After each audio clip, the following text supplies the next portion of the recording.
We should be clear about who Charlie Kirk was. His rhetoric and beliefs were ignorant, uneducated, and sought to disenfranchise millions of Americans. I think it's really important we need to stand up against this fascist takeover. That's not a bad word. It's a fact. If you ever wondered how democracy dies, you're witnessing it. This is North Korea-style stuff. It's not each other that is the problem.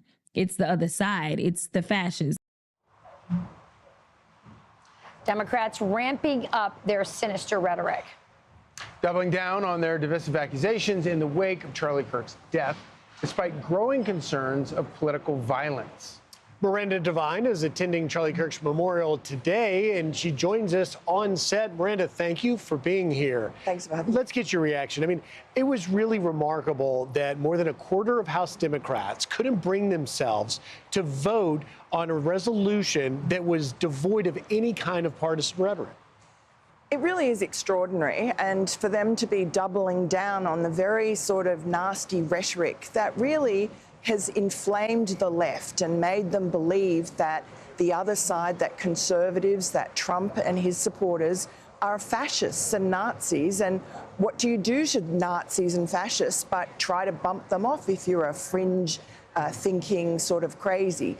And they know in their hearts that it's their rhetoric that has incited this violence, and yet they're continuing on with the fascist slur. Miranda, I don't think it's obviously Charlie Kirk was on college campuses all the time, so this assassination happened on a college campus.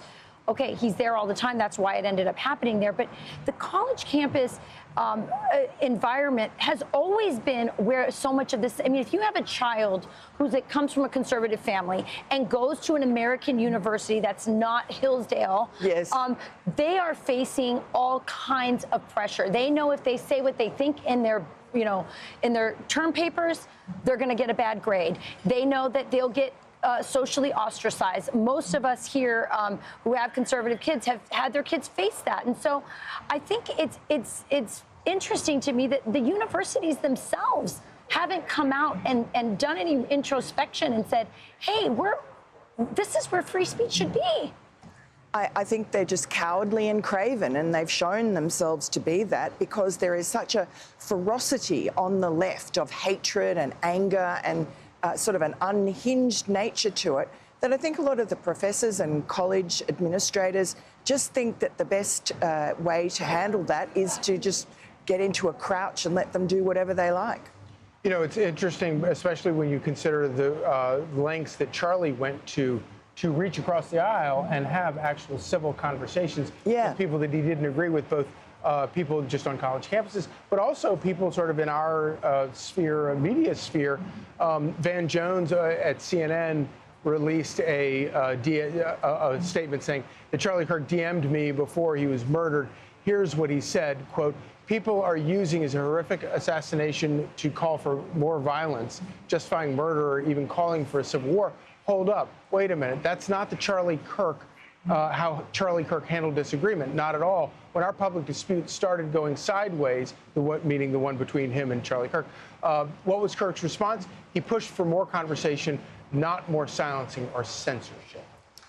I thought it was really decent of Van Jones that he actually brought that to light, because that was Charlie.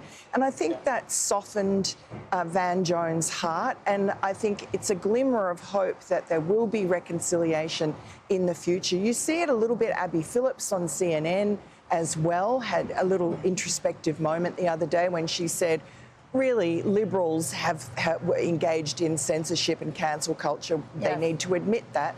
I see that there is a softening, and I think that is what will come out of today. And I think that's Charlie's legacy, is that his kindness, his goodness is contagious, and it will spread across the country, across the world, as people start looking at the hundreds of thousands of minutes of video of him talking and engaging with people on a rational and generous basis. I think that will touch people's hearts, and they will realise that all the things they've been told about him were lies, and that there was more to Charlie Kirk than they thought. And Therefore, I think that his legacy will be positive and long-lasting. He loved debate. He loved free speech. He didn't want any taboo subjects. He wanted everyone to be able to discuss everything in a civil manner. Yeah. Miranda, thank you for being here. Thank Great you. to see you. Thank you, Miranda. Hey everyone, I'm Emily Campagno. Catch me and my co-hosts Harris Faulkner and Kaylee McEnany on Outnumbered every weekday at 12 p.m. Eastern, or set your DVR. Also, don't forget to subscribe to the Fox News YouTube page for daily highlights.